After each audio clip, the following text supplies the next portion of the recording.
Donc, bref, je commence par là. Donc, Onana, donc, qui a signé donc, à Marseille, donc le milieu de terrain du Besiktas, qui était passé aussi par Lens. Il a signé aujourd'hui. C'est pour ça que je le rajoute. Il était pas dans ma liste, mais voilà, il a signé aujourd'hui du côté de C'est Marseille. une grosse recrue. Comment? C'est une grosse recrue, ça. C'est Ça une, peut venir. ça peut être sympa, c'est clair. Bon, bref. Du coup, donc, après, donc, Definho est parti donc, à Botafogo. Donc, ça, c'est pour Greg. Mais du coup, donc, il y a eu des recrues. Donc, Luca Perry et Adrielson. Thilo Kehrer donc, a signé à Monaco. Qu'est-ce que je pourrais vous citer d'autre? Miko Tadze, évidemment, qui est revenu à Metz après un passage à l'Ajax très raté, enfin globalement raté. On peut parler aussi de Beraldo, qui a signé au PSG cet hiver, coûte 20 millions d'euros quand même. Voilà, dans tout ça, dans ces quelques transferts officiels que j'ai cités, est-ce qu'il y en a un qui vous marque, qui vous saute aux yeux? Enfin bref, quelqu'un que vous attendiez, une recrue que vous attendiez, ou que vous attendez, entre guillemets, pour cette deuxième partie de saison, avec impatience. David, on peut commencer par toi. Alors, déjà, Onana à Marseille, c'est quand même un gros coup parce que c'est un joueur que vraiment tout le monde voulait ces dernières saisons. Je me rappelle quand il avait quitté Lille, Lille se disait, bon, mince, on commençait à avoir vraiment un joueur majeur au milieu de terrain, comment est-ce qu'on va reconstruire sans lui, etc. Et là, bon, Marseille le chope sur un mercato d'hiver. Je peux venir ce recrutement-là. Il y a eu beaucoup de noms qui avaient été annoncés à Marseille et pas des plus reluisants. Et là, d'un seul coup, ils chopent vraiment, à mon avis, le meilleur nom possible pour se renforcer au milieu de terrain. Il, Et, il, et Ah, pardon. Non, juste pour compléter donc Jean Onana, donc il vient un peu prendre pas la place, mais en tout cas renforcer une équipe qui est surtout un milieu de terrain de Marseille, du coup qui est pas mal, comment dire, pas handicapé, c'est pas ça le mot, mais qui a été, enfin voilà, où il y a beaucoup de joueurs qui sont partis à la CAN, ouais, Unai, Harit. Il y a aussi Valentin Rogier qui est blessé, mais bref, il y a Pape Gay aussi qui ont été. Enfin, il y en a trois dans le lot là que j'ai cité qui ont été donc, appelés pour la CAN. Donc il fallait aussi se renforcer. Justement, lui, il est donc c'est un international camerounais. Lui, il n'a pas été appelé parce que cette saison, il galère un peu. Il a galéré un peu avec le Besiktas. Il est prêté avec option d'achat. Donc voilà, juste pour terminer donc ouais. le profil.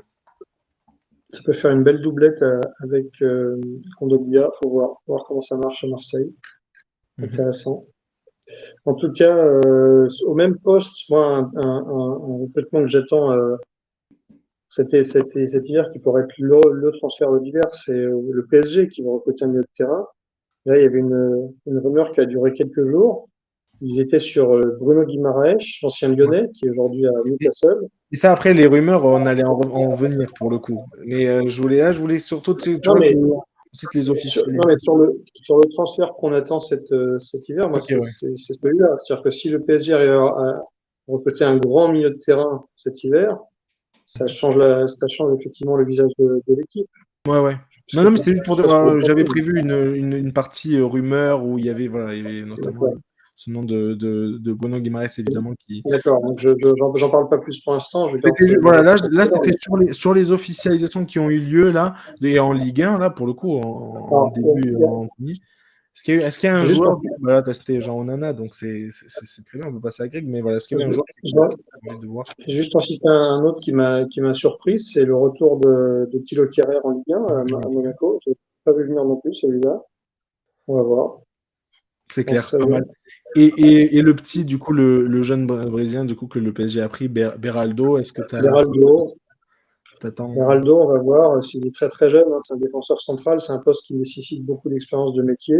Son rêve, c'était de jouer à côté de Marquinhos. Donc son rêve a été exaucé. Il peut jouer à côté de Marquinhos et apprendre à côté de Marquinhos. C'est un très jeune joueur. Là, c'est PSG travaille pour l'avenir. Là. Difficile d'en parler pour l'instant. Très bien, ok. De ton côté, toi, Greg, pareil, pour la même question. Bah, j'imagine que tu dois pleurer le transfert de Gefinho, évidemment, le départ de ce grand Teddy brésilien. Mais est-ce que tu as un autre monde là qui te marque, toi, sur ce reculement hivernal de la Ligue 1, officialisation? Bah, je trouve que le coup, je parlerai après de l'OL, mais je trouve que le coup Miko Tadze est vraiment intéressant. Voilà, moi, c'est un joueur que j'adore en plus, donc voilà. C'est un attaquant, en plus, il est natif de Lyon, voilà. Amoureux de Lyon, en plus, c'est amoureux de Lyon. Il avait une séquence où, quand il jouait à Metz, il avait montré son amour de Lyon. Je sais plus quelle était la séquence exactement, mais Ah bah, il il avait été avait acclamé par juste célébré à Geoffroy Guichard. Ils avaient gagné ouais, voilà, largement. Voilà. c'est ça. Mais donc, moi, j'aime beaucoup ce joueur. Mais non, mais je suis content pour Metz parce que je trouve qu'ils ont. Moi, enfin, je suis content pour Metz, mais surtout pour le joueur parce que sincèrement, l'Ajax, moi, je ne comprends pas que tu puisses pas faire jouer parce qu'ils ne l'ont jamais fait jouer du tout. Alors, à moins que ce soit un petit cancre à l'entraînement, j'en sais rien, moi. Je sais pas, mais en tout cas, je comprends pas qu'on puisse recruter un joueur comme ça et ne pas le faire jouer. Surtout, il est jeune, il a du talent, on l'a vu en Ligue 1 quand même. Donc, je suis content pour le FC Metz qui récupère un joueur qui connaît la Ligue 1, un buteur. Et donc, je suis content pour lui et le FC Metz qu'ils reviennent. Et puis, je pense que, sincèrement, je pense qu'avec ça, ils ont de quoi se maintenir. Ok, du coup, et d'ailleurs, c'est une belle opération aussi financière parce qu'il avait vendu 15 millions et là, il récupère en prêt. Et je crois qu'il y a une option d'achat à 10 millions. Donc, il y a une option d'achat. Ouais, voilà. Mais bon, l'Ajax, honnêtement, la stratégie, là, je bizarre, trouve c'est ça clair. incroyable. Mais bon. Et tu voulais nous parler un peu de l'OL? Bah ouais, parlons un peu de l'OL. Jeffinho, moi, c'est un jeune joueur qui n'a pas eu beaucoup sa chance. Voilà, bon, Lyon, c'était peut-être un peu trop élevé pour lui. Sachant que c'est un prêt, hein. Donc c'est un prêt sans option d'achat. Donc il reviendra en juin prochain. Voilà, donc voilà. Maintenant, non, moi, pas me choque, mais ce qui m'embête un peu, alors j'espère que ce sont des bons joueurs, mais c'est encore le fait qu'on se sert encore de Botafogo pour faire nos petites histoires, quoi, voilà. Alors, Lucas Perry, c'est quand même un gardien de 26 ans, grand gardien, moderne. C'est comme ça qu'il se définit. Je trouve que enfin, j'ai écouté son interview, je le trouve hyper humble et ça va être intéressant. Sachant qu'il ne va pas jouer hein, normalement en deuxième partie de saison. Voilà, il arrive pour concurrencer Anthony Lopez, mais dès la saison prochaine. Voilà. Et puis Adrielson, donc il paraît que c'est un des meilleurs défenseurs du championnat brésilien. 25 ans, bon, bah, ça va être intéressant. On espère tous que ça va être, entre guillemets, il va suivre la lignée des Chris, des Cassapa.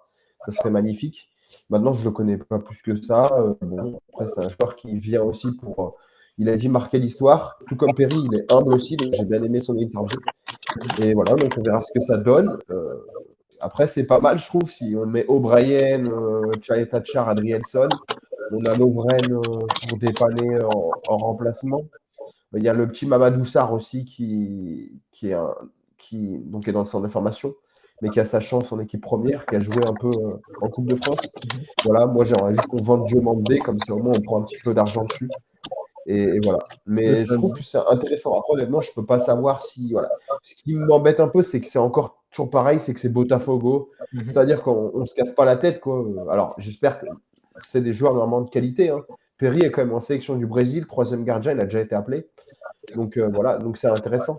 Mais en tout cas, voilà, c'est encore un échange avec Botafogo. Ok, ouais. Ça, c'est vrai que bah, après, on s'y attendait quand même un peu avec cette fameuse Galaxy Textor, etc. Bref. Mais ok.